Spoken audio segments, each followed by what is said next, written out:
Maayong buntag mga kapaglaom. Niining unang adlaw sa semana kita makiguban sa atong devotional nga naguluhan ye shall receive power. Nga sa diin ang atong uluhan nagahisgot kang David. Ug ang atong teksto makita sa 2 Samuel chapter 23 verses 1 and 2 nga nagingon, karon mao kini ang katapusang mga pulong ni David.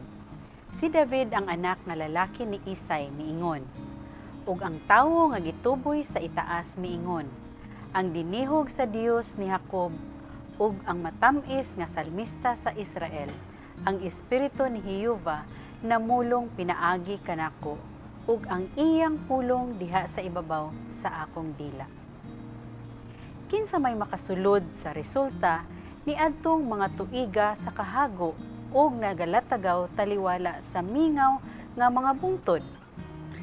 Ang pakiguban sa kinaiyahan ug sa Dios, ang pag-atiman sa mga karnero, ang mga katalagman ug mga kaluwasan, ang mga kaguol ug kalipay, iyang ubos nga lulan, dili lamang sa pagpanday sa kinaiya ni David ug sa impluwensya sa iyang kaugmaon, apan pinaagi sa mga matamis nga alawiton sa mag-alawit sa Israel, anaa sila sa tanang malabot nga mga katuigan sa pagpasiga sa gugma ug pagtuo sa kasing-kasing sa katawhan sa Dios.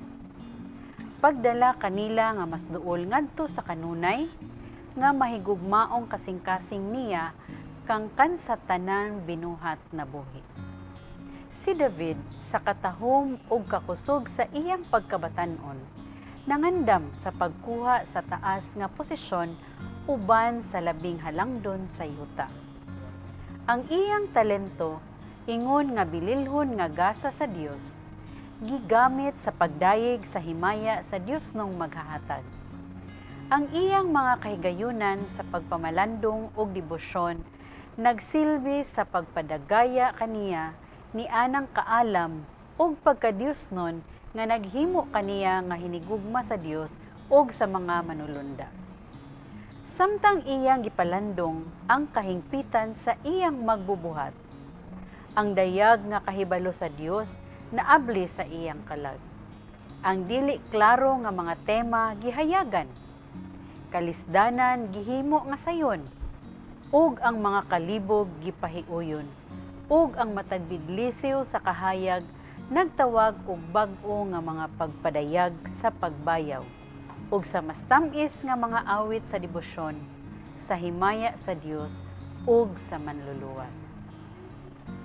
Ang gugma nga nagpalihok kaniya, ang mga kaguol nga naghasol kaniya, ang mga kadaugan nga naguban kaniya, tanan mga tema sa iyang aktibong hunahuna ug samtang iyang nakita ang gugma sa Dios sa tanan nga mga probisyon sa iyang kinabuhi, ang iyang kasing-kasing mipitik sa mas mainiton nga pagdayeg ug pagpasalamat. Milanog ang iyang tingog sa mas nindot nga huni, ug ang iyang alpa gibanlas sa labaw nga malipayong kalipay, ug ang batang magbalantay sa karnero nagpadayon gikan sa kusog ngadto sa kusog, gikan sa kahibalo ngadto sa kahibalo, kay ang Espiritu sa Dios anaa kaniya. Patriarchs and Prophets, page 642. Mga kapaglaom, sama ni David, aduna usab kitay tagsa-tagsa ka mga talento nga gihatag sa Dios kanato, ug ato kining gamiton sa pagdayeg ug paghimaya sa iyang ngalan. Ato kining gamiton ug idedikar alang sa pagpalambo sa buluhaton sa Dios. Mag-ampo kita. Amahan nga balaan ana ikaw sa kaytasan sa mga langit. Salamat o Dios sa pagtuon niini nga kabuntagon mahitungod sa kinabuhi ni David nga unta among masuhid nga among madedikar ang among mga talento diha sa imong buluhaton aron kami makatabang ug unya mahaduol na ang imong ikaduhang pag-anhi. Salamat Ginoo sa imong gugma kini akong gisalig tungod sa ngalan ug gahom ni Ginoong Hesus nga among manluluwas. Amen.